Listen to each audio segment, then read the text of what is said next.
game on Sunday, man. I know you're nervous for the Rams, but you got to be a little enthusiastic after being there.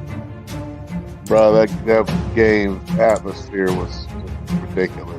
The energy, the electricity. That place was rocking. Anyone was there, and a lot of the Super Bucs fans were there too. The Bucs. Tampa Tones. We are joined by lead goon tonight, host of the Pat and Aaron show of WDAE, Pat Donovan.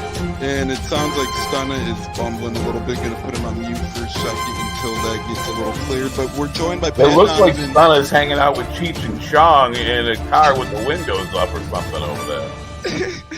It does look like we got a little... No, my camera's broke. What is up, ladies and gentlemen? It's a Sunday, a football Sunday, an NFL Sunday, without Bucs football, without Bills football. So our teams are off. It's Tampa Tones, joined by our newest co-host. We call ourselves a six-pack now. We keep growing a little here, a little there. The six-pack, J-Lo's in the house. We'll bring him in here shortly. But we got a special guest to join us today as well. Lifelong friend of the shows. He's been on the program before. Former NCAA football athlete, my buddy from college, my buddy from elementary school, lifelong Bills fan. However the hell you want to talk him up. One hell of a guy, and he has a lot of insight on the Bills. He's a great football brain, one of the best football brains around. So we're happy to have him here today to go over the Thursday night football based on what fan you are, either the debacle on the Bucs side of things or the uprising on the Bills side of things. But without further ado, Mr. Brad Thompson. Brad, how the hell are you? Thanks for joining us. Week 8 of the NFL season already. I can't believe it. It's going to be a fun one today talking some football with you, brother. Hell yeah, happy to join the show. Yeah, like we talked about, it's kind of weird, not playing today, but so we'll shift our focus to fantasy, some bets, what we're looking forward to today, breaking down what happened on Thursday night and where both of these teams are headed. And then looking ahead, to the future here, and happy to join you guys. Let's get it. Yeah, Aaron McDonald says my favorite person is best world's Tom Brady Gronk. Well, we got Gronk people, but yeah, we're going to talk about gambling. Gronk gambled on Thursday. He bet on the Bills. So, former Buck betting on his hometown team. Whatever, you could do that, Gronk. We'll give you a slide there. But Buffalo Zone, baby. Yeah, homegrown. I really thought at one point before he chose the Bucs, he had a chance of going to Buffalo. Real quick, Brad, did you ever think that Gronk, whether it was this offseason, last offseason, or even flirting with the Bucs and other teams, as a Bills guy, did you think that Gronk was maybe going to come home at one point? Oh, for sure. And I think he talked about it on the show, Kay Adams' new show, Up and Adams, is he's gotten offers. He debated it, but ultimately, guess what? That relationship with Tom Brady, he couldn't pass up that reunion down in Tampa. So you can't blame the guy, right? His Super Bowl rings talk. We don't have any, so I can't really blame him. But yeah, obviously we were hopeful to get Gronk, but you can't blame the guy chasing rings. And you guys are probably the most prolific team in NFL history that's been so dang close to, coming to the big dance. I mean, 4 in a row, I believe. And the legends on that team were just some of the best, if not the best in their time at their positions. You had Kelly, you had Thomas, you had Smith. You just had a bunch of great ball players in Buffalo. So it still blows my mind anytime someone brings up the fact that they haven't won. It's like you would just assume based on recent success. I mean, there was, a 10 to 15 to 20 year period in between, but in those Buffalo Bills teams that, Bills are one of the more masterminded winning franchises in honestly football. But as Bucs fans know, that's not always the case. The Bucs are kind of the opposite. It's like the Bucs barely get to the Super Bowl, or they barely get to the playoffs, but when they do, they make some noise. It's like our 2 Super Bowl wins. We have 2 Super Bowl appearances, 2 Super Bowl wins, and 2 Super Bowl blowouts. So when they get there, they do it, Right. I mean, you're talking about a team led by Brad Johnson versus a team led by Jim Kelly, right? And you guys get a ring, and Jim Kelly goes 0 for 4. So just make it to the dance kind of thing. And that's what this Bills team is all about, is just getting there, with Josh Allen. And obviously we do have another, 5 to 6 years to get there. But the Bucs, when they get there, they take advantage. When we've gotten there, we haven't done it. So. Yeah, and I don't think. Well, you never know. As you said, you just got to get there and see what happens. But I don't think it's in the Bucs' cards this season. We'll see those Oscars joining us, saying, "Good morning, guys. Go Bucs. Good morning, Oscar." Morning, Oscar. It's a losing Sunday, and we haven't even played today. But it does feel like a mini bye week as Olivia joins. What a squad! How you doing, Olive? Hope you're Olive. not. Hope you're not too sluggish this morning, and hope you set your fantasy lineup. But other than that, J-Lo, Bucs take the big loss this Thursday. We're going to get into the Bills side of things here shortly. But what did you see from either Tampa or Buffalo in that Thursday game that, kind of led you to believe, hey, this Bucs team might be farther back? Maybe the 3-1 start was pretenders. Maybe they weren't ready to play big boy football. Did you get that vibe from Thursday night scuffle, or did you look at it and say, hey, Bucs kind of played okay against a quote unquote, Super Bowl contender Bills team over the past couple of seasons? I hear both sides of the spectrum from Bucs fans the past couple of days. Some Bucs fans are happy with the gutty performance on Thursday. Some are honestly a little upset, obviously, that they lost 3 in a row now. What side of the coin are you on, J-Lo? Are you looking at Thursday with, hey, glass is half empty, we played a pretty good Bills team down to the wire, we maybe could have snuck out a victory, or are you like, half full, season's done, 3 in a row if we don't beat Houston next week, 4? Truthfully, in a short week without Vita Vea, I was very impressed on how we contained the Bills, keeping the score the way it was, just holding them to 24 points. I was very impressed with that. There's still a lot of questions with this offensive scheme, the play calling. It really didn't surprise me we dropped this game because, short week football is not good. I wish they get rid of it. I can't stand Thursday night football. And then, but there's just so many questions on Baker. I'm just thinking he's not the long-term solution. I think he's more of a bridge quarterback. He's out of baking oil is what you're saying? Yes. Because there were times where he would miss the target and he would take forever to get rid of the ball. Like, he would hold the ball a little bit longer and then throw it into coverage. I'm like, what are you doing, man? I mean, I think we ran the ball pretty decent. There was a couple good runs, I thought the line did a pretty decent job protecting. Well, our best run got called back, though, to be fair, when Rashad White, that was a really nice run he had, broke tackles, and then next thing you know, yellow laundry on the I think Cody Ma or someone got a flag. I think that one might have been worse, but somebody got a flag on that one. I think it was Cody Mock. Cody Mock got the penalty. He's a rookie.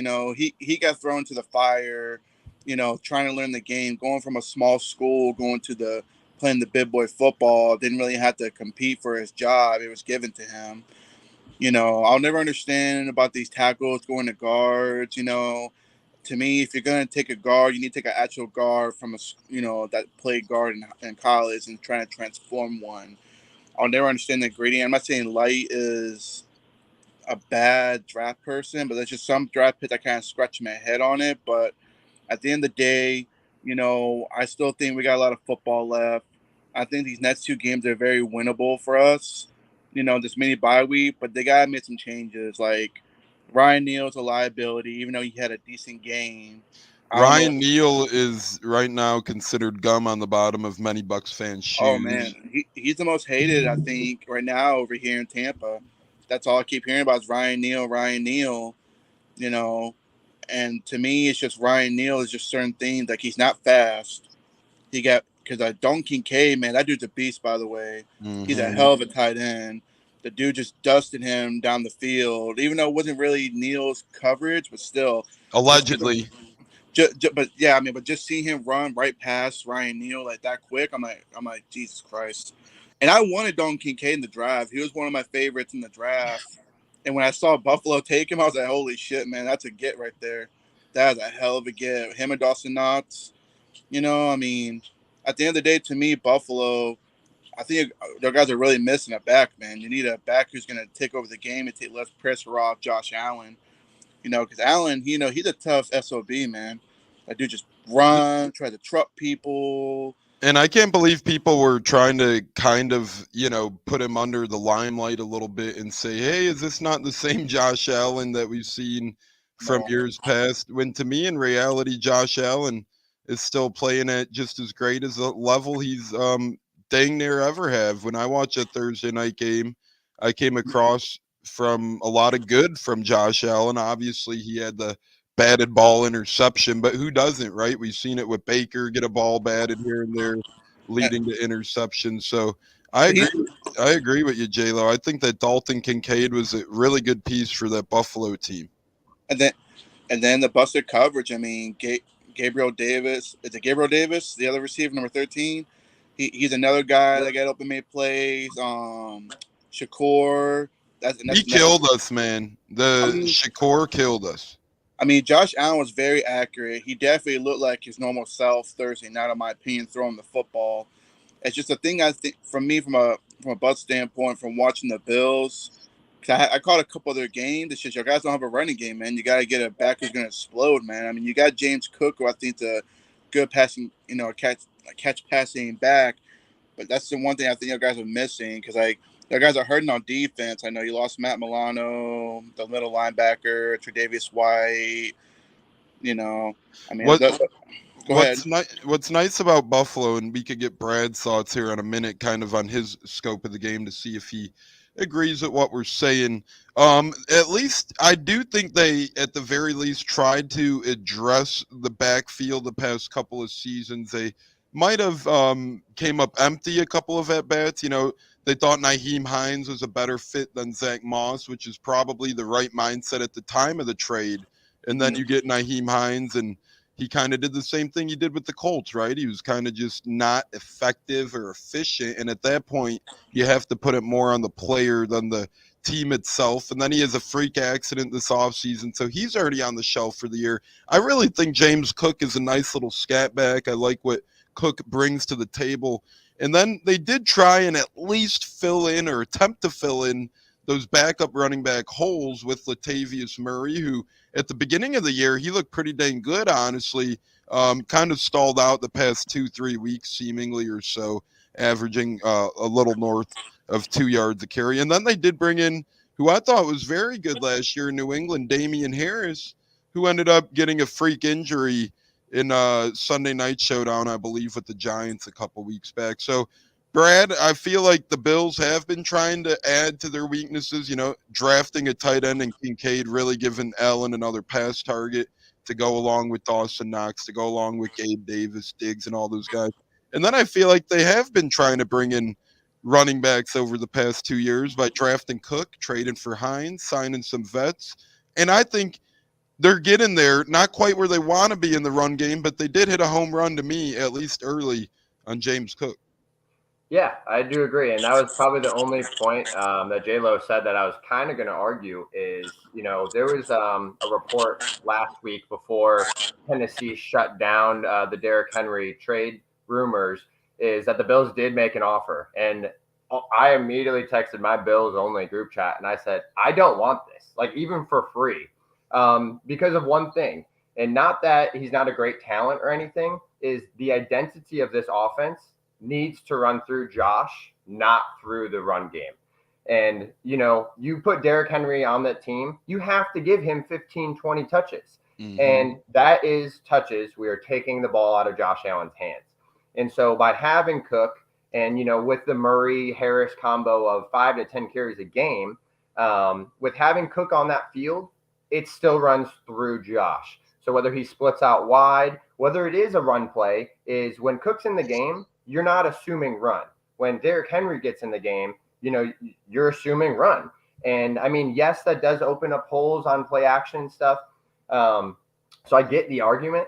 But really think about who your best player is. If you had Pat Mahomes, is no one's praying that they get running backs. They've won, and I'll get to that in a second with the whole Kincaid pick is, look at what Mahomes did and how Andy Reid and Bieniemy have built that offense. It's dude, McKinnon goes off in those games. It's these little backs. They tried drafting Clyde Edwards-Helaire to be a quote, quote, first round running back. How did that work out, right? So you need to run your offense through your star players. And our 2 star players are Josh Allen and Stephon Diggs. So I see the argument, but as soon as I saw the Derrick Henry news, I'm praying no, because our offense needs to run. Our identity is through Josh. So that would be the only counter argument to that. And I do love Cook. I think we're actually utilizing him quite well. I don't really want to see him ever get more than 15 carries in a game. He's not that type of back. It's not who we drafted him to be. Now, like Tone said, Latavius Murray did splash a little bit. He probably will get a couple goal line, fall in the end zone touchdowns here to make the stats look a little bit better. But he's a good complementary back. But at the end of the day, when we get to the playoffs, it's something we didn't see on 4th and goal on Thursday night. But when we do get to the playoffs, those 4th and 1s are Josh Allen run plays. There's no ifs, ands, or buts about it. We haven't ran a single quarterback power this year, which is a huge thing Bills fans are talking about, right? Is you get that big quarterback sweep, you get the extra blocker, you put Latavius Murray instead of Cook on there, and then you got a huge back leading the hole. We will see it come playoffs. Trust me, they're going to bring it back. But to this point, is since Daboll left, is we're trying to protect Josh. We're trying to not have to call those plays. And even going to break, Todd Bowles said, what are you expecting on 4th and 1? A quarterback run. The whole world was kind of expecting it. I'm sitting here pounding my fist for it when we run a little stupid pick play. We get cute here and there. But when push comes to shove in division round and AFC championship, hopefully we get there, right, it's going to be a Josh Allen run. We all kind of know that. Todd Bowles knows that, and that was week 7, right? Or week 8. So that will be our identity at some point, and that goal line touches is he's one of the best power backs, and yes, he plays quarterback, but on 4th and 1, not much people are stopping Josh Allen. I think we ran one quarterback sneak that in the pass game, and I think he fell forward for 6 or 7 yards. So, is Philly is willing to risk that just push all the time throughout the whole year? I think Buffalo's saving it for the right spot. And then just to piggyback on what J-Lo was talking about in the Kincaid pick is as that first round was falling, flashback to April here, is I was praying for Zay Flowers and Jordan Addison. When they hit 21 and 22, I believe they went back to back. Yep. And as soon as they went off the board, and, that's going to be a potential Gabe Davis, that would have been a potential Gabe Davis sub in a year because he's on the last year of his contract.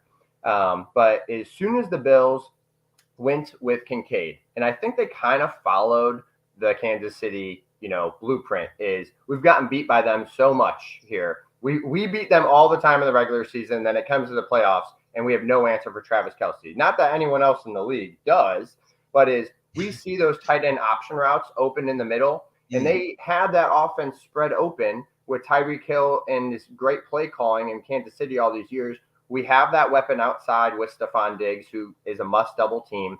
And so that middle of the field has always been open. Then we like Dawson Knox, but Dawson Knox isn't going to be a guy to take over a game, right? He'll make 3 to 4 catches a game. So he's got great hands. But being able to run that 12 personnel and then getting a true athlete, he's listed as a tight end, but there's no doubt about it. That dude's a wide receiver. He's a wide receiver. He is a wide receiver. Now, he did have to play some tight end this week because our other 2 tight ends, Quentin Morris and Dawson Knox, were on the shelf. But he's a wide receiver at heart, right? He's going to run those tight end option routes. He knows how to beat zone coverage. And that's huge. And the other guy, to also piggyback on what J-Lo was mentioning, obviously we're all watching the same game here, is Khalil Shakir. He looked good. When we play teams that blitz, and obviously that means either man-to-man with no safety behind, which the ball is going to Diggs, but if you run a zone defense behind it, which was often seen on Thursday, it's zone blitzes, and Khalil Shakir, one of the smarter receivers. Now, he's often underutilized because he is not going to win man-to-man matchups versus nickel cornerbacks and safeties. But when you zone blitz him, he has that same intellect with Josh Allen that Dalton Kincaid has, and those option routes underneath crossers where he can either settle down, but basically he's going to make the linebacker wrong, right? If the linebacker follows with him, he's going to settle down. And if he doesn't, then he's going to keep crossing. And we saw it over and over between both of those players. So the Bills went in with a great game plan with it. Is y'all shut down Stephon Diggs for the most part, right? He didn't in no part of the game were like, 14's taking over like we've seen before. Mm-hmm. And Josh was willing to take what the defense was giving him, and that was Khalil Shakir and Kincaid. And those guys are kind of fitting right in. And the only other takeaway from the Bucs side, and I'll kind of piggyback on what you guys were saying, is, dude, I like the fight out of you guys. Is when we went up 10-0, that's been Buffalo's Achilles heel with slow starts. When we went up 10-0, you're kind of in your head thinking, man, this could be a 38-6 game like we beat the Raiders in Washington this year. Is with subpar to average offenses, we've been able to put those teams away. Mm-hmm. And that was not the case. Is with a lot of third down stops, 4 second half punts forced by you guys in between the 40 and 45 yard line. Is that's not a bad team, right? Is you have to look at that. I look at that as glass half full for you guys. Is yes, maybe there's not Super Bowl aspirations, but that's a team that can fight for the wild card. And with only like 4 to 5, really good teams in the NFC, there's like, I think 7 or 8 teams with 2 or 3 wins. And I would maybe only put in that whole category the Vikings with how they played versus the Niners, maybe the leading candidate for that 6-7 seed. But I don't think the Falcons are better than you despite losing by a kick a week ago. And I think that shows a lot of fight in this team. And I definitely look at it glass half full for you guys. That's how I'm trying to look at it too. Before we get J-Lo's thoughts here in a minute, we'll bring J-Lo in on his Bucs thoughts in a minute. But I think you make a couple really good points, Brad. I think that the Kincaid draft pick, I know, to circle back to that, kind of reminds me when the Eagles went with Zach Ertz and Dallas Goedert, right? They went with those 2 towering tight ends. One of them, is more the leaner tight end who's more of a wide receiver, while the other one's more of the dirty guy, get their hands dirty guy. And then I think it's another good point of James Cook just really panning out and being the guy Buffalo wants to be, because at the end of the day, Josh Allen is their best runner, and he's been their best runner for years, and I don't think that's a bad thing on them at all. He's probably, in my opinion, I think he's the most underrated running quarterback in the game, because I think everybody knows how great he could run, but people forget that Josh Allen could run that great based on recency bias. And the other thing is he's a lot bigger than all of these other running quarterbacks. So when you have a Josh Allen running opposed to a Jalen Hurts, opposed to a Lamar Jackson, opposed to a Justin Fields, opposed to, I think Anthony Richardson's kind of more like Allen, even though he kept getting hurt. So, his style, I think those guys fit better in the run game for quarterbacks, because I think they're gonna be better off protected in the long run. And for real, we haven't really seen Josh Allen miss as many games as these other running quarterbacks has, and that's for a plethora of reasons. And to me, his running style is one of those reasons. And I think that the Bucs did show fight. I agree with you, Brad. I'm looking at it as more of glass half full. The 7th seed will be wide open the whole year. As you said, you have the Niners, you have the Eagles, you have the Cowboys, and you have the Lions. You could kind of cement all those cats into the playoffs. Right. But then it's really a battle. I mean, you could put Seattle in there if you want, depending on how you feel about Seattle. I personally don't put them with those teams. I put them in kind of their own little mid-tier, So you kind of got Seattle fighting for that 6 or 7 seed. And then that'll really leave the NFC South and that last wild card spot wide open. I mean, the Bucs are still only a half game back or tied. No, actually, I think they're tied for that 7 seed still going into today's football. And then you have the Redskins. The Commanders. I always get that wrong. You have the Commanders playing the Eagles today. That's probably going to be a loss on them, even though, any given Sunday, as Christian Ruiz is joining us, Zach Johnson's joining us. Thanks for joining us, fellas. But long story short, a lot of football left to play for those Bucs fans that are pretty much putting the fork in the ground and saying, bring me to the NFL draft, bring me Michael Penix, bring me, one of these other cats. I just don't necessarily see it. I don't necessarily agree with kicking the football and kind of punting on the season. I mean, I get it. As Brad said, as I said, maybe Super Bowl's not the end goal here, but at the end of the day, coming off a 3 straight year run with Tom Brady, winning the Super Bowl, then making a hell of a run to try and get back to the Super Bowl, falling up just short. We won the division last year. We've seen how that sputtered out. But this Bucs team, you could have easily thought, hey, man, they have Brady's cap number this year. They're not going to be competitive. Probably 2 or 3 win team. Long story short, they're already at 3 wins, and a lot of people didn't even have us getting to 3 wins. And now you look back at it, that Minnesota win keeps looking better by the weeks. As the weeks go on, that Minnesota win keeps looking a little stronger. That Bears win doesn't look as bad as it once did because, Bears could have easily won 3 or 4 in a row now. They could have easily beaten up on the Vikings if Fields didn't get hurt, and that could have been a different story. And then that Saints game, that's been a hindrance of the Bucs for the past 7 or 8 years. Anytime they not only play the Saints, but go into New Orleans, it's been a near impossible feat for this Bucs team. So I'm honestly not hanging my hat. I'm not looking at it as glass half empty. If anything, I think we're very much in play for not only the South, but a lot of people are forgetting that there's a 7 seed that's wide open as well. So, yeah, people could say, oh, why would we get that seed just to play the Niners or the Eagles? But people also have to remember the Niners and Eagles are both 1 injury away from Hurts or Brock Purdy, respectively, to becoming very beatable teams. And we saw that in the playoffs last year when, teams were on their 5th, 6th quarterback trying to survive. I think the Niners were in that spot last year. So you never know. As Brad said, you try and get to the dance and you see what happens. I still like the Bills, respectively.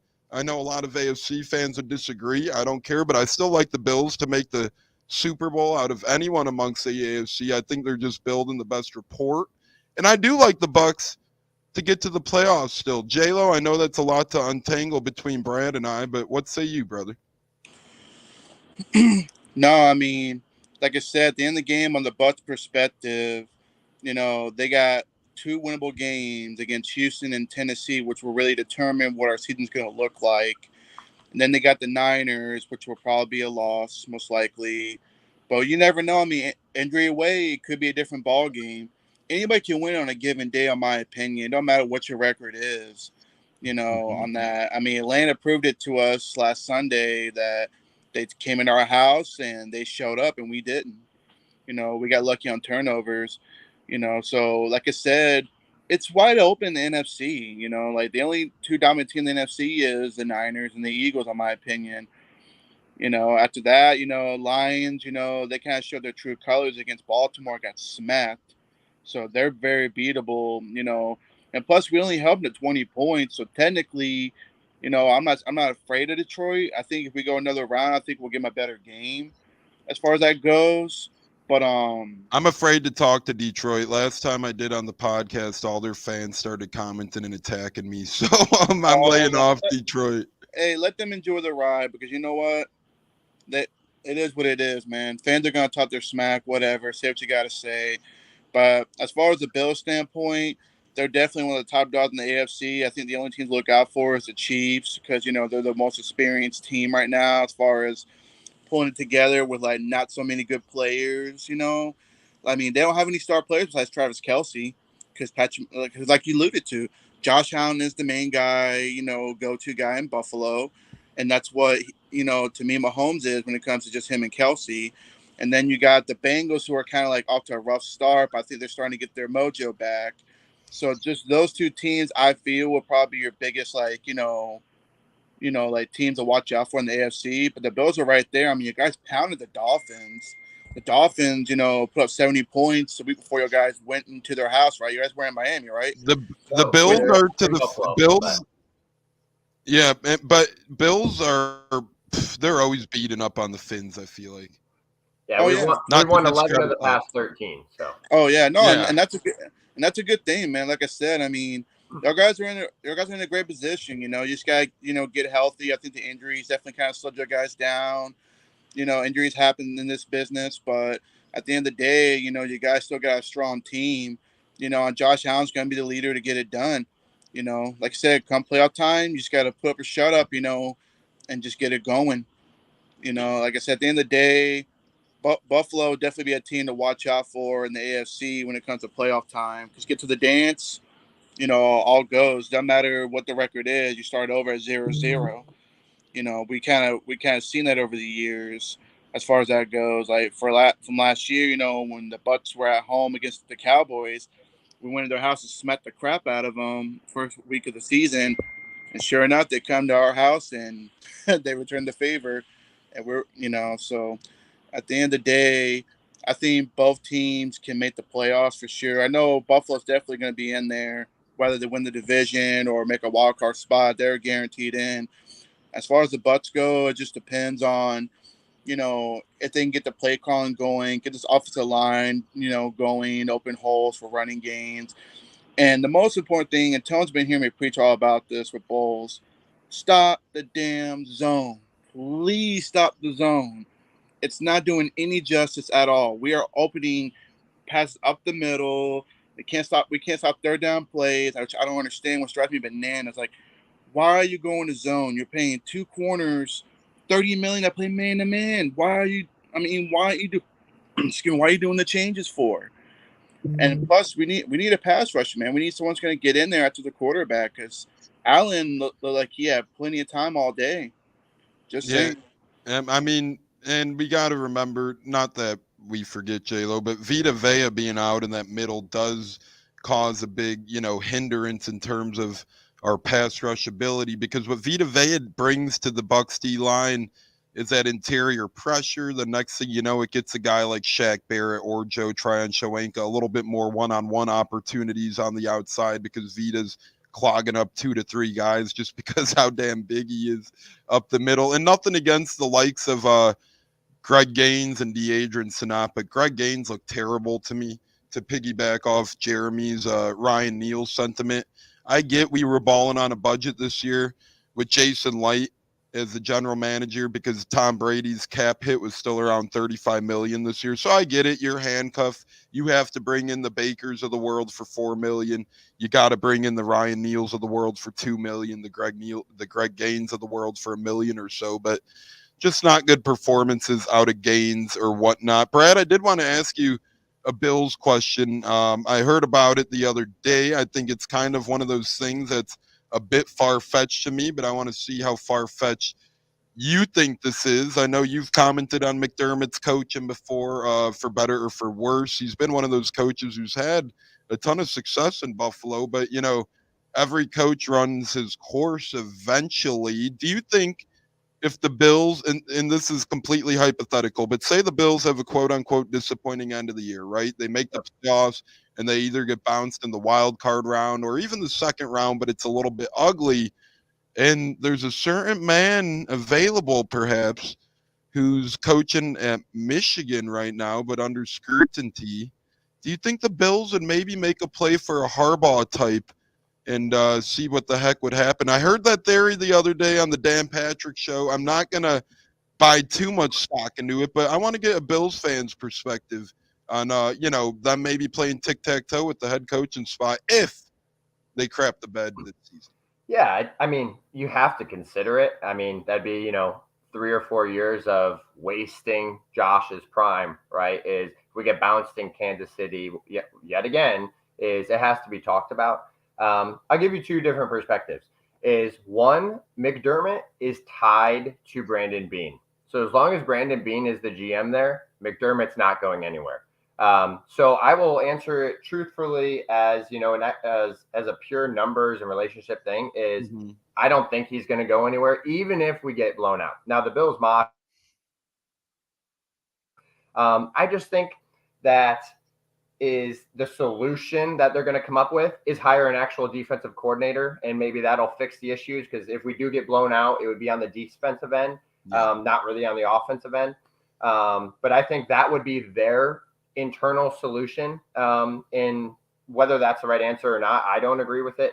But I'll tell you what about McDermott is he is a really good motivator, and he's a really good guy in the locker room.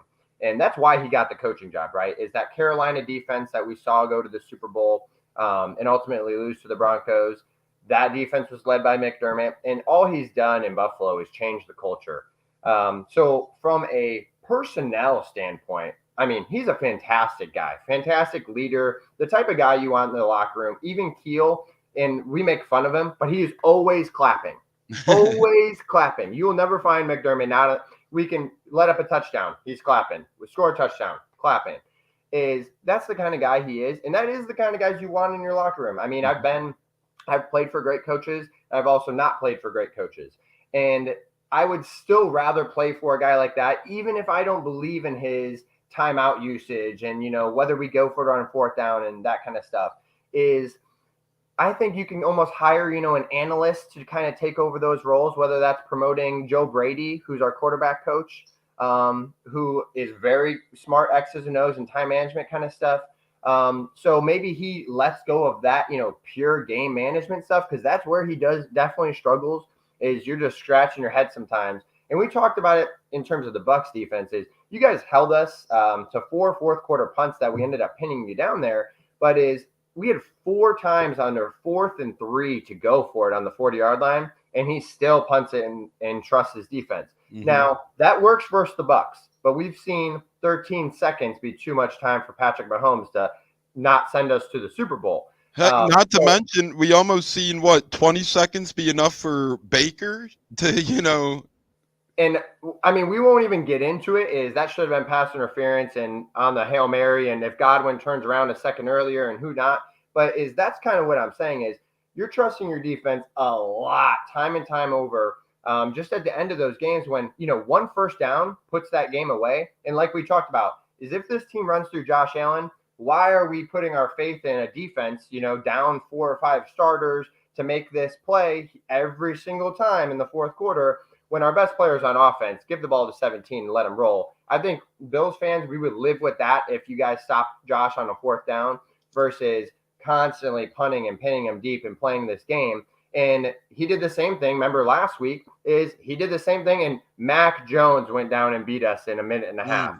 So if Pat Mahomes can do it in 13 seconds, if Mac Jones can do it, Baker almost did it, hence a pass interference call that wasn't called. And, Bills fans are getting tired of it. So that doesn't change in season, unfortunately. And I was telling all former Bills fans and whatnot is we cannot be in a 1-score game with McDermott. I'm like, it's that simple. We have to be blowing out teams to feel comfortable. Even if it's 24-10 like it was, and, we went up that second score in the second half, you can't feel comfortable until the offense gets up 3-4 scores, because McDermott will be as conservative as possible down the stretch and put way too much faith in that defense. And I was texting Tones earlier in the week his whole philosophy is to make you drive 15 plays down the field. He wants to give you those underneath routes. And I was telling Tones, bet on Cade Otton and Rashad White's overs on the receiving end. Which I did, and both of those hit way over. And so that's his philosophy.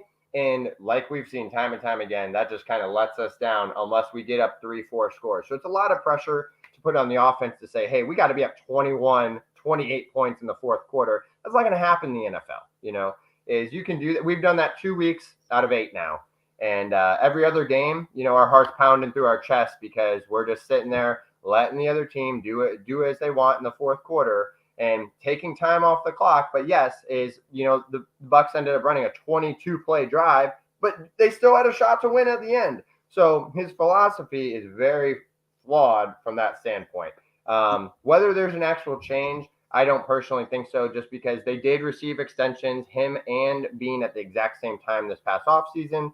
And those two are tied together. So unless they fire the whole staff, but I think that's about a year or 2 away. I don't think that happens this year. Even if we go out maybe 2 years from now, then we're thinking, okay, now it's crazy to sound, but Josh Allen's in his 8th year or whatever it is now. And we can't ruin any more of time.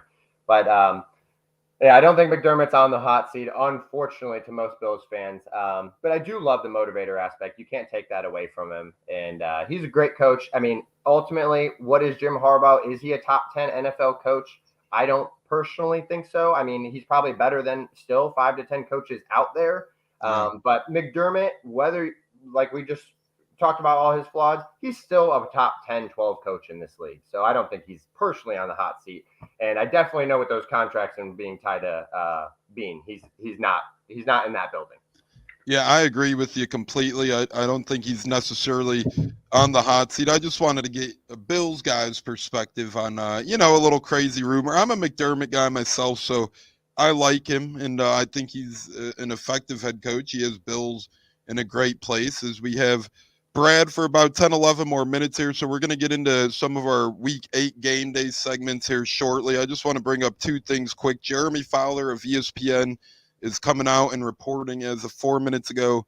Bucs quarterback Baker Mayfield is dealing with a left knee contusion that has caused major discomfort per sources. Mayfield plans to play through it as he did on Thursday, and the hope is 10 days rest before week 9 action helps. But it's something here to manage. So it seems like Baker Mayfield, we've seen it a little bit on Thursday, but it seems like he is going to be handcuffed moving forward in his ability to scramble a little bit and his ability to move around a little bit. And that might explain why he ate some sacks more so than he usually does, because maybe he just can't move around that great with his left knee. But Brad, I do want to get your thoughts on this before we get to today's games. You being a former college football player, you see a guy like Todd Bowles, and he's a defensive guy. He's a defensive head coach. You played defensively as well. Would you be more inclined to play for a guy like Bowles who, he calls the plays, he is co-defensive coordinator, so he kind of has his hands on the defensive side of things? Or do you think the Bucs should name a full-time defensive coordinator, have them work more so hands-on with the players and that sort of thing? Do you like that Bowles kind of micromanages because he is a defensive coach, the defensive side of the ball? Or as a player, would you rather have a more relatable just defensive coordinator and not have that head coach kind of breathing down your neck, for preparation, for game day, for everything? Right. It's kind of funny you say that, because McDermott went into that same role for us, right? Is we dropped Leslie Frazier this year, whether he retired, whether they forced him out the building. That was kind of wishy-washy. Why he left is there was kind of someone had to be blamed, and they didn't want to put McDermott in that spotlight. And he took over the defense, and that's still kind of to be seen whether that's working out. But same exact scenario, really. We saw Bowles, right, go to the Super Bowl and win it with Bruce Arians. He steps into the role. It's almost the same exact scenario. How many head coaches are really doing that, right? As a former player, I'll be honest, I don't like it. I've actually played for both head coaches were the offensive coordinator of the teams I played for in high school and in college. And I'll tell you what is we never really saw the head coach, right? Because he's always in the offensive meetings. Meetings are at the same time. Right. So I like, especially if you have a good leader, like I think Bowles and McDermott both are, I like him to have some input on the offense. Now, not X's and O's, but overall philosophy. And like I said, just being in those rooms as well. But on the defensive side, yes. I mean, and this sounds weird, but you almost want like McDermott and Bowles to be your defensive coordinator only, but that's not possible because he's trying to wear too many hats, right? And that's kind of what we're talking about here. Is I don't like it. I do like it when there is a pure defensive coordinator. It's someone you can go to outside of those meetings and really sit down and talk to. And we'd have the defensive coordinator come in, and sit with the DBs and talk about what is the line pressures doing. And, is when we're calling these kind of line, like front seven systems, is what should we be expecting on the back end? Now, that's probably something that the head coach isn't going to come into the DB room only and do. Is he has a specific thing, McDermott specializes with the safeties, which are great because it's Poyer and Hyde, but probably if it's not Poyer and Hyde, that position probably wouldn't look so hot. So they kind of take a lot of pressure off of him by doing that because they are pretty much two coaches on the field. Now, not every team has that. You do have Winfield, who is right getting there, right? If not already there. So he is a coach on the field, but as a player, I like it when there's a defensive coach that you can talk to outside of the head coach, because at the end of the day is when you're talking to the head coach, he's also making roster decisions with that GM. There's like I said, there's too many hats going on there that you're not able to walk into that guy's office as much, right? He's out doing things in the community. Is the head coach is often not in his office as much as people think versus those coordinators. And Mike McDaniels kind of talked about that switching from a coordinator to a head coach, is you're not able to put your kind of hands on the players as much. Yes, it's your system, but you can't put the hands on the players as much as you would like. And as a player, I do agree with you. Kind of your sentiment is I definitely prefer a defensive coach to be just in my room at the kind of all times. And we're going to get J-Lo's words here in a second before we get to today's games. But I couldn't agree with you more. The too many hats things. One of the Bucs co-defensive coordinators, Casey Rogers, he's a co-D coordinator. Then he's our offensive running games coach. It's like you can't really relate when you're trying to do so much. And then you have Bowles who's still calling the defensive plays. So it's one of those things where it's like, all right, if I'm a defensive guy, where the hell do I go? Real quick, J-Lo, thoughts on the Bowles and what Brad had to say about playing for a guy like that opposed to playing for a guy like that? No, I mean, he nailed it. I mean, he pretty much answered everything, I was hoping to get answers for the most part. It is hard being a head coach and then trying to run the defense at the same time. A lot of hats, Maybe that's why Bowles is doing this crazy zone. I don't know. You gave me some clarity there on that. And that makes a lot more sense because, I'm not trying to be like one of these fans and put it all on Bowles saying, oh, he's doing a horrible job. He's got multiple jobs. He's doing multiple things, that he's not the best at. Can he get better? Sure. But maybe, just maybe, if we got two co-defense coordinators, maybe Bowles should take a little step back and kind of, let one of them call the plays. Maybe that should be a change, that should come up, But at the same time, that's some clarity I just thought about. You know what? He's a head coach. You got to make all these decisions. And then he's got to call the defense at the same time. So maybe, just maybe, it wouldn't hurt for him to kind of maybe give the play calling duties to one of the defense coordinators, See if that helps at all. I wouldn't mind Larry Foote getting a try. Oh, yeah, no, definitely. Larry Foote, I think, would be somebody I would give a chance to. And around this time, you gotta make some changes. I'm not saying Bowles should give it up, but if it's an option on the table, it wouldn't hurt to try. I think maybe that might be a decision, but at the same time, you provide a lot of clarity. I mean, it makes a lot of sense. And now that I think about it, him being a head coach, being a defensive play caller, God knows if you had to step in the offensive side of the ball. Let me say one thing to kind of almost further clear this is I was more, thinking about, preparation through the week type thing. But when you guys are talking about actually on game day is how many head coaches are sitting there with the Microsoft tablets breaking down the last drive, right? Because now they have to switch to offensive mentality of I have to game manage as well. They are still holding their play sheet, right? Is Bowles and McDermott. They're still holding their defensive things. They're never grabbing the tablet and going and sitting with the middle linebacker and talking about what in-game changes we can make. And then the other thing is about being up in the booth. You see the game, and me and Tones have talked about all 22 angles and stuff. When you're up in the booth, you see that game entirely different than on the field. I love it when my coordinator's up in the booth. Take the emotions out of the game. The game is ran through X's and O's. And you don't see that on the field. Yes, you're down there. You get the emotion, and I get it. But that's the head coach's job. And this is kind of what we're all saying is it's too many hats is when the defensive coordinator and the offensive coordinator can go sit next to the quarterback and talk and break down those plays, that you never see the head coach do that. He gets about, if you're at the games, you see it, maybe 30 seconds. He can go walk over and talk to the quarterback, maybe say one thing here or there. And then it's right back to the next possession is when the defense is on the field, the offense is down there breaking down, the last drive and what advantages can we make. So those in-game adjustments are huge in the NFL. And, the first 10 to 15 plays are scripted, sure. But after that it's all about in-game adjustments. And you cannot do that as a head coach is you have one opportunity then, halftime. After halftime, he's not looking at that tablet. He's not seeing the game from the bird's eye view from the booth. So that's an in-game thing that I really don't. Now that we're kind of talking about it more and more, I don't like it even more is because as soon as the offense goes on the field, right, is his attention has to be back to the game.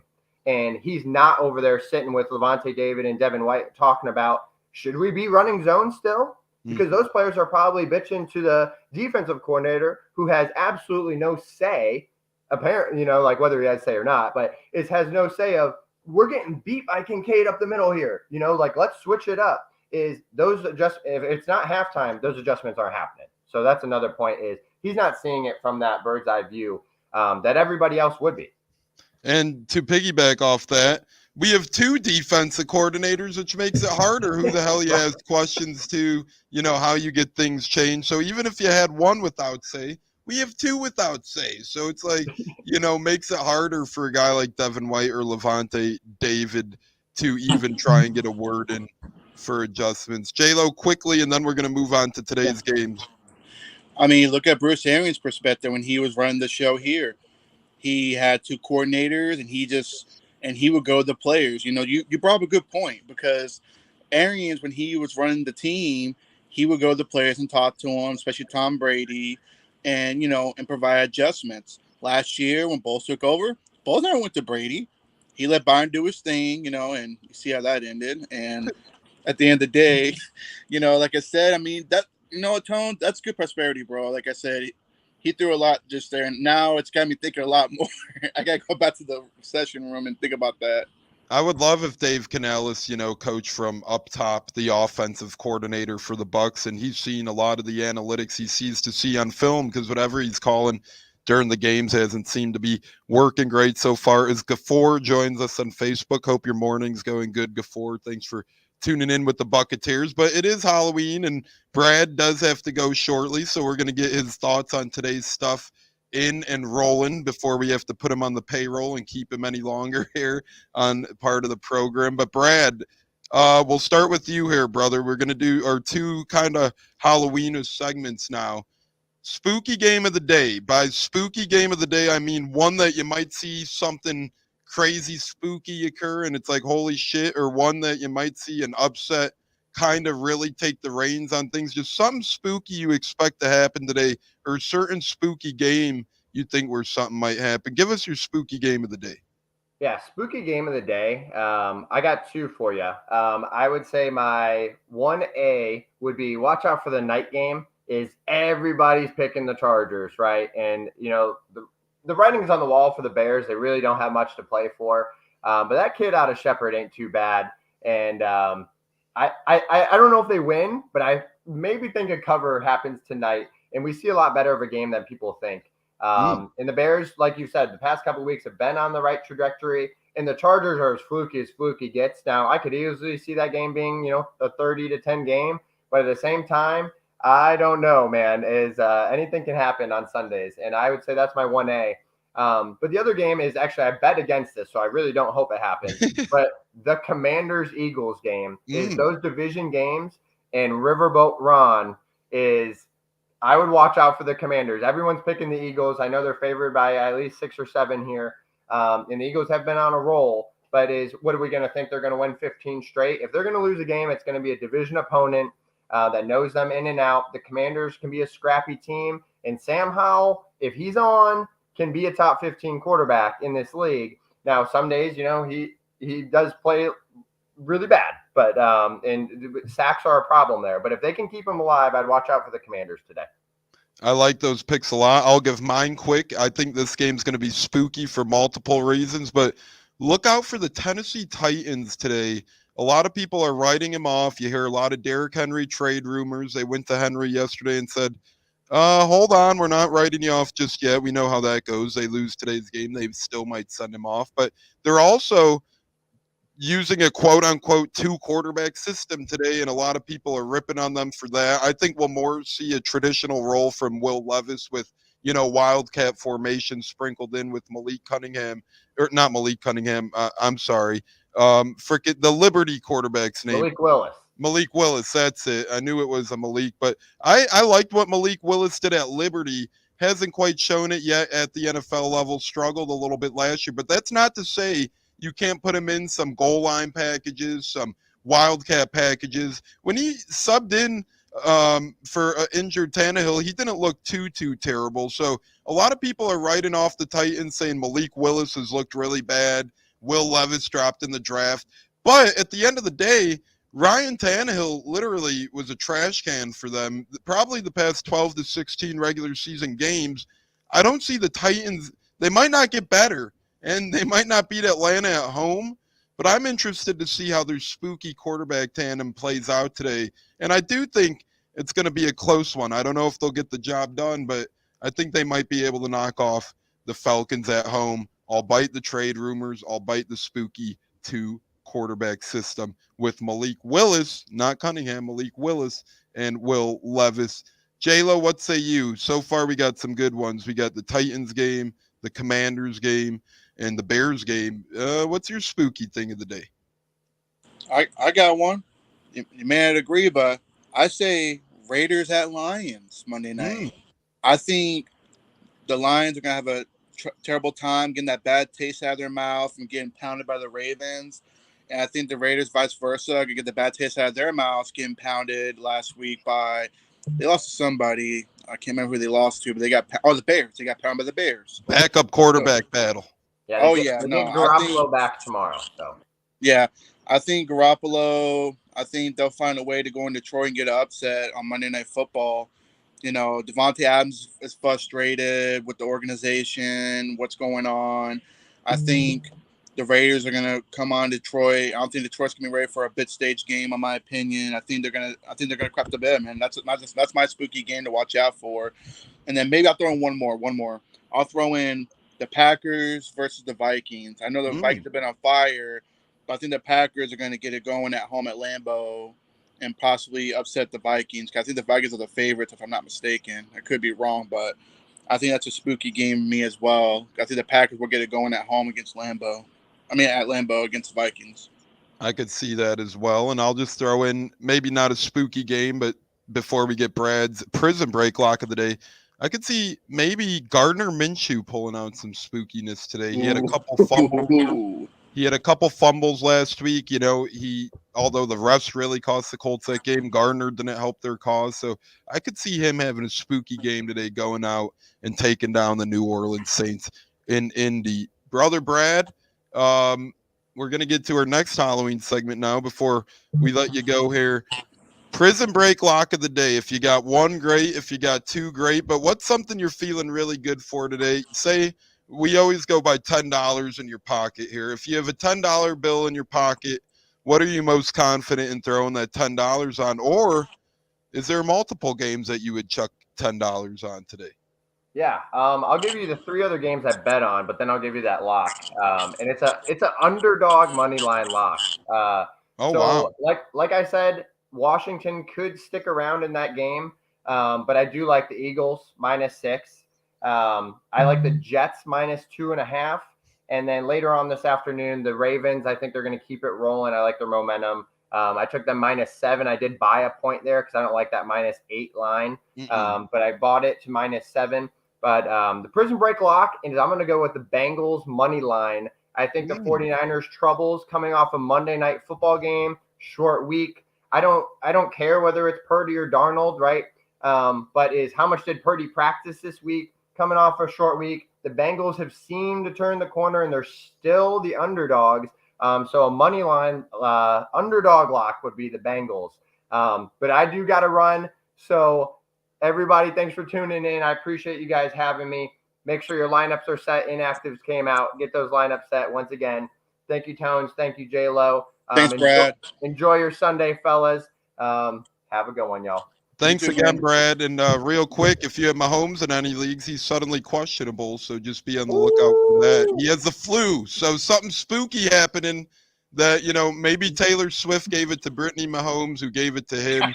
Is this a Bijan Robinson scenario happening here? You never know. Blaine Gabbert might be the lead back or the lead under center today. But, Brad, always a pleasure, brother. Hi to the fiance for us, and you enjoy your Sunday, brother. Happy Halloween. You guys as well. Take care. Take care, brother. That's Brad Thompson. Great guy right there. Huge Bills brain, huge football brain, former college football player. As I said, it was a incredible journey with him growing up. We were friends in elementary school. My old man coached him in basketball. His old man coached me in football. So kind of one of those cool things, J-Lo, where it's like, you grow up together and then, he went to a different college. I went to different college and we end up at the same college. And now we're in fantasy leagues together and all that fun stuff. So really great guy there. Brad has a great football brain. And I hope you enjoyed his football brain to pick as well. No, he's very knowledge. You know, like I said, he definitely creates some clarity on some of the things I've been questioning all season. And great guy, man. Great football mind. We got him on the show again, man. He's definitely very knowledgeable. Even if we're not playing the Bills, I mean, just to have him on there, pick his brain a little bit. I mean, the guy's really smart. He knows his stuff.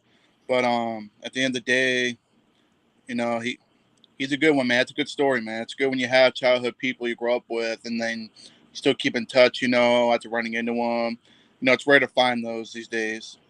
It is, brother. Give us your prison break lock of the day. If you had a $10 bill in your pocket, it could be a player prop bet, it could be an over/under, it could be a team's money line, a team spread. If you had $10 in your pocket for this Halloween Sunday, what is your prison break lock of the day, brother? I gotta say, Texans over the Panthers. The Texans have been on fire. I think Stroud's been on a whole nother level. I think he's gonna take care of business and take out the Panthers. I put a $10 bet on that. Going to the schedule here because I had to pull my iPad out. If not, then I guess another one I had to say is Ravens over the Cardinals. Take care of business. I'm with Brad on that one. Like I said, the Cardinals show some fight, but the Ravens, I think they're finally getting their game together.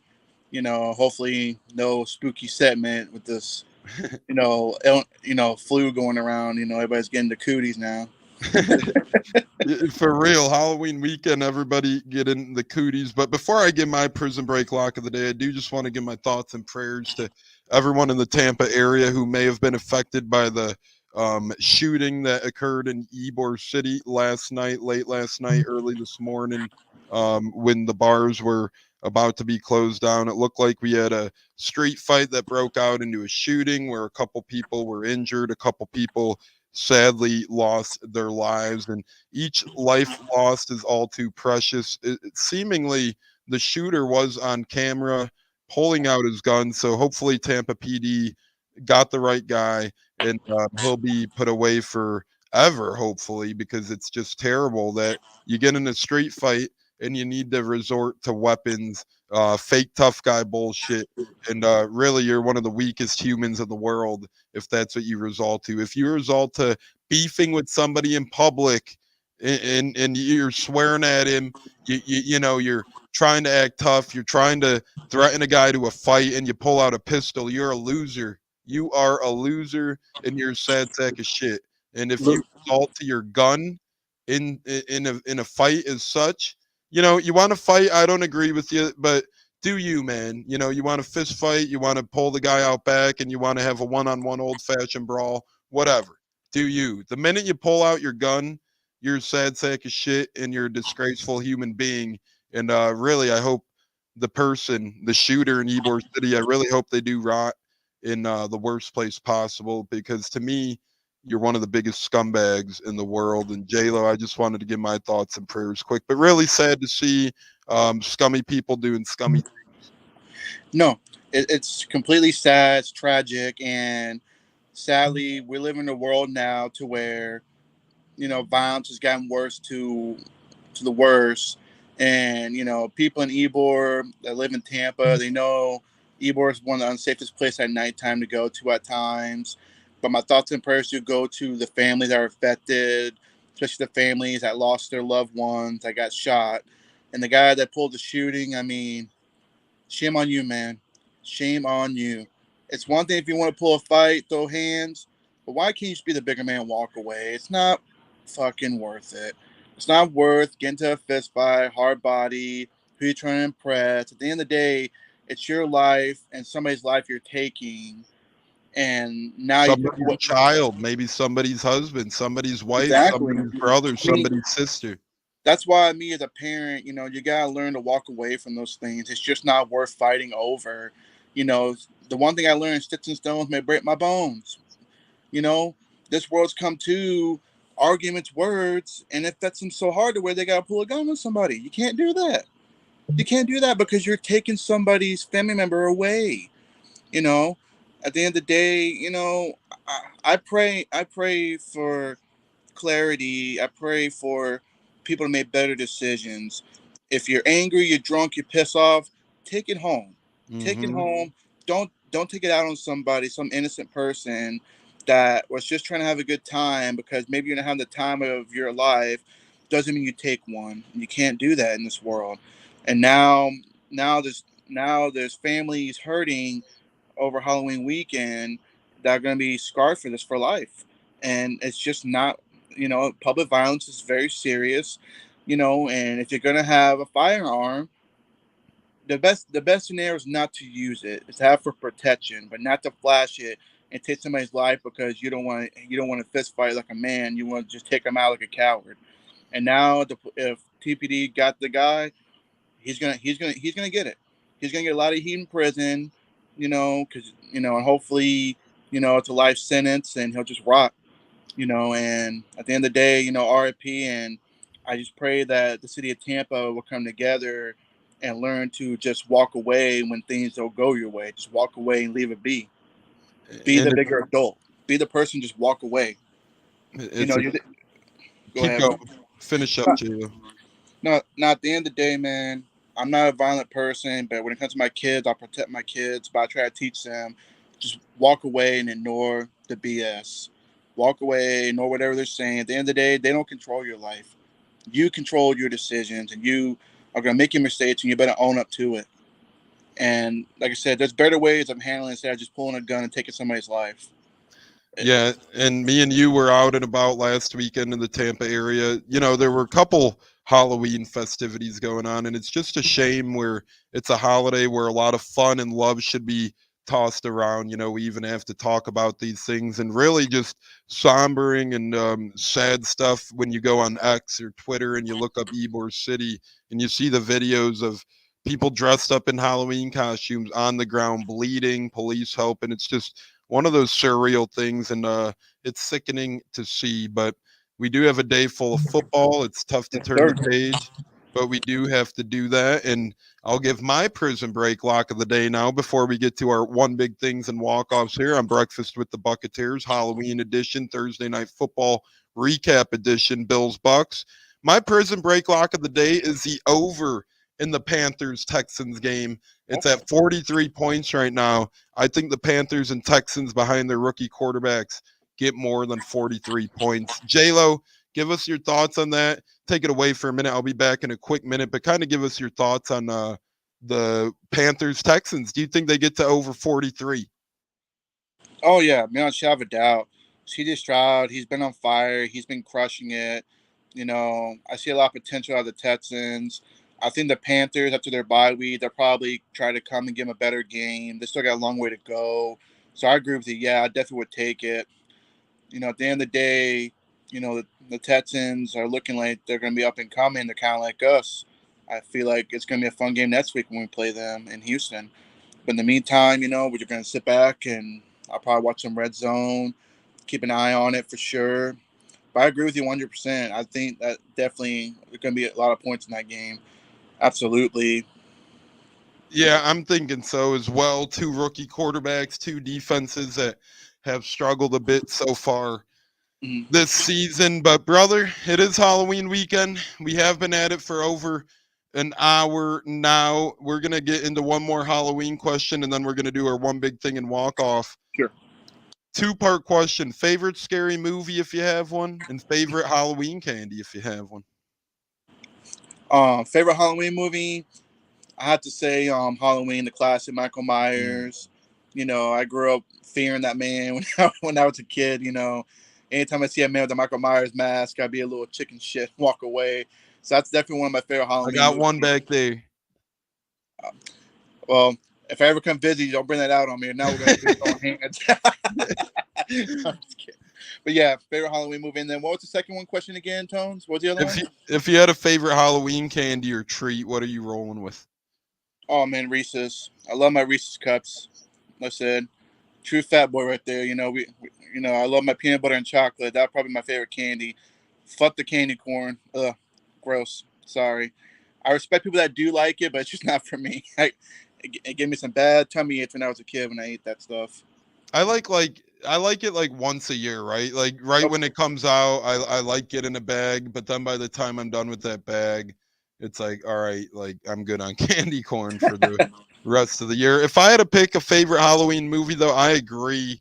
I think Halloween series is incredible, top to bottom with Michael Myers. I don't think you're going to find a more intense, scary movie figure out there than Michael Myers. And I think the series has done a great job of prolonging itself to how long it's been around for. I mean, we see these Friday the 13th series where Jason turns into a freaking robot, or, he turns into something that's so damn stupid. Whereas Michael Myers, it kind of makes sense the way he keeps coming back and not dying, right? It's not like it's a super fictional thing where it's like, oh my God, we like stabbed him a million times and he's back to life. He always has a bulletproof vest on under his black suit, so when he gets shot, he could absorb bullets. And the only thing that he was ever really in danger of was drowning down that river at the end of Halloween 4 when all those guys in their pickup truck shot him and whatnot. So I agree with you. Michael Myers is the villain to look out for, and Halloween the series is probably my favorite scary movie out there. And I'm going with the peanut butter and chocolate tandem as well, but I'm going to put Reese's to the side. I think they're my second favorite. I'm going with Butterfingers. I'm a big Butterfinger guy. Not a lot of people love Butterfingers anymore, but I'm always a fan, J-Lo. And I remember growing up, The Simpsons and Butterfingers had partnerships. So a lot of The Simpsons would be on Butterfinger packaging and whatnot. And I think that helped connect my dots to Butterfingers, as I was a big Simpsons guy. But whether it was Butterfingers or Butterfinger BBs, which were, those little balls. That the movie theaters. I remember those. I think both of those, brother, and Reese's as well. The ultimate play for Reese's, if you're going to watch a scary movie today, tomorrow, or Tuesday for Halloween, I recommend this. I recommend getting some buttery popcorn, getting a bag of Reese's Pieces, putting the Reese's Pieces in with the buttery popcorn. Oh, man. Bro, when you grab that, yeah, you might get a stomach ache, but at the same time, it's going to be such a delicious little snack right there.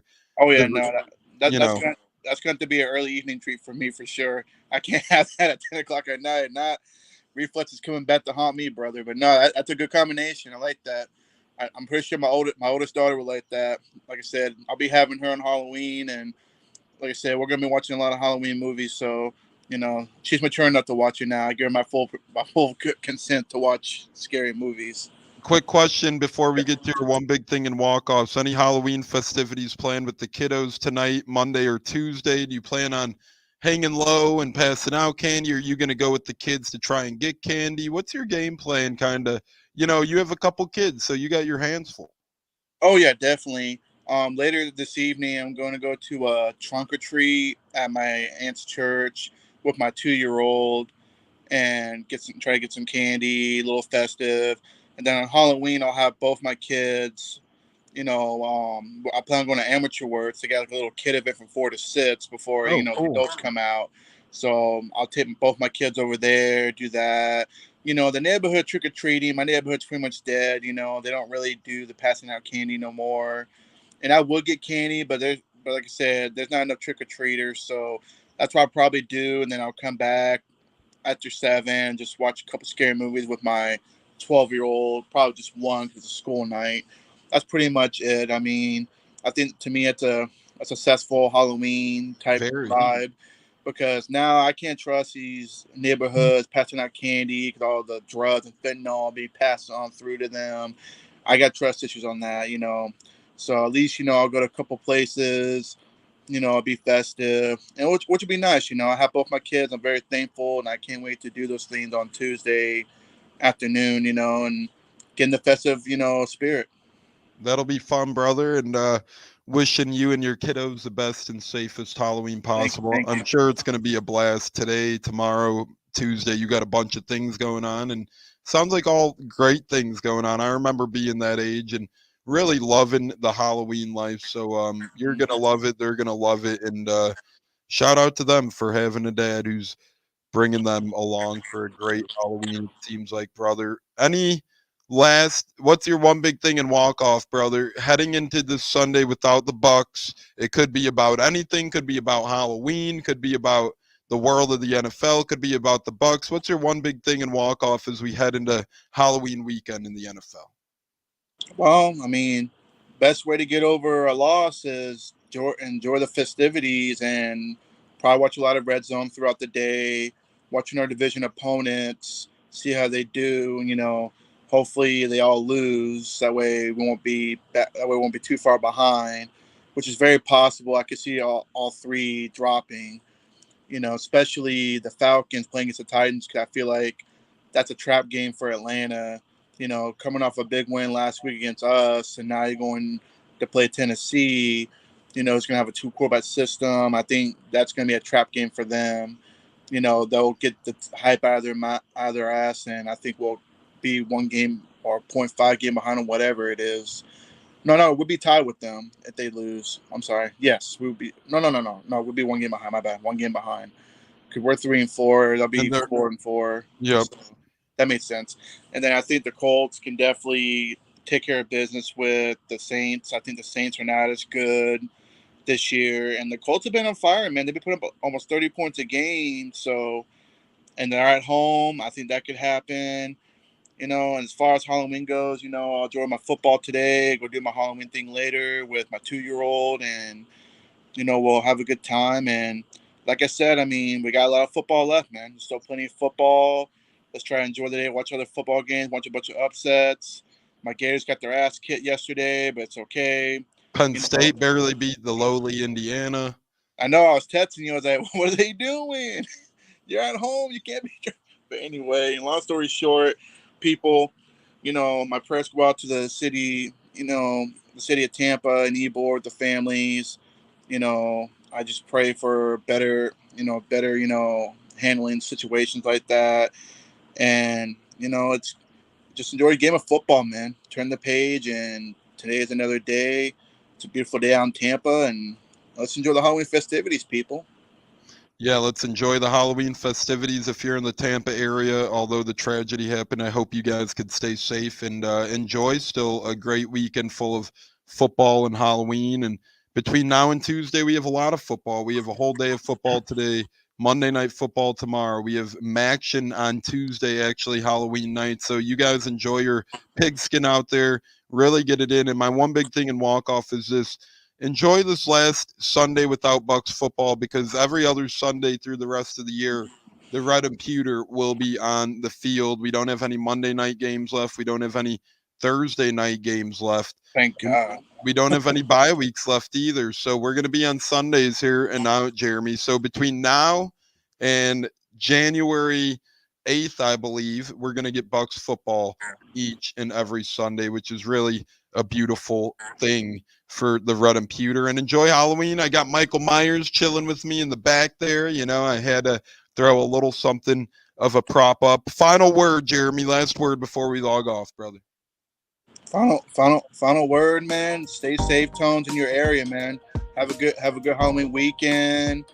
Enjoy the time with the lady, the family, and stay safe, man. Go Bucs, man. Until next Sunday, folks. If you're not watching Buccaneers, where you at, man? Perhaps Buccaneers. Come on, throw some comments. We'll be happy to talk with y'all, man. Go Bucs. Yeah, let's go. This is J-Lo's first show as an official co-host of the Buccaneers. It's been a great one. His first breakfast with the Buccaneers. I had a lot of fun. Thanks again to Brad Thompson for joining the show. Former college football player and lifelong Buffalo Bill fan, Brad Thompson. Had a lot of good things to say. So if you're just tuned in now, make sure you go back, you catch the beginning of the show. We did a great job of breaking down Bucs Bills, and ditto to what Jeremy said. Everybody be safe out there. Enjoy your Halloween, especially if you have the kiddos out there. Keep the kids safe. That's the main priority there is. J-Lo, you have a great Halloween with your kids, brother. You too, brother. God bless, man. Yeah, God bless. I'll talk to you, I believe, Tuesday on actual. You're probably busy. I know you got a lot going on, but if not, we're going to do a quick tune-me-up. Or maybe Wednesday we'll do it with Halloween. We'll see what's going on. But nonetheless, Buccaneers will be back Tuesday or Wednesday with our tune-me-up show for the big Texans-Bucs showdown next Sunday with the season on the line, 1 o'clock Eastern time in Houston. On behalf of J-Lo, Bucko is out of the building, Stun out of the building, Cat's out of the building, Huncho out of the building. But J-Lo and Tampa Tones in the building. You can catch us on Apple, Spotify, Google Podcast, YouTube. Follow us on X at Buccaneers. Follow us on Instagram at Buccaneers Pod. It's been a pleasure. Fire the damn cannons. Go Bucs. LGF, baby. Let's go. Let's go. Go Bucs. Happy Halloween. Enjoy, everybody. Stay safe. Please stay safe. That's all we can ask for. Until next time.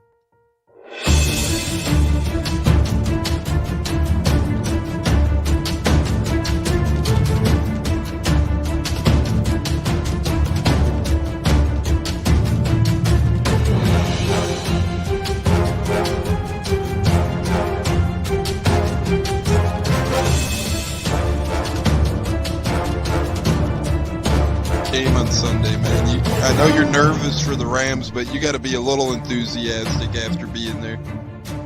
Bro, that game atmosphere was ridiculous. The energy, the electricity. That place was rocking. Anyone was there, and a lot of the Super Bucs fans were there too. The Bills Bucs. Tampa Tones. We are joined by lead goon tonight, host of the Pat and Aaron Show of WDAE, Pat Donovan. And it sounds like Stunna is bumbling a little bit. Going to put him on mute for a second until that gets a little clear. But we're joined by Pat It looks like Donovan. Stunna's hanging out with Cheech and Chong in a car with the windows up or something over there. It does look like we got a little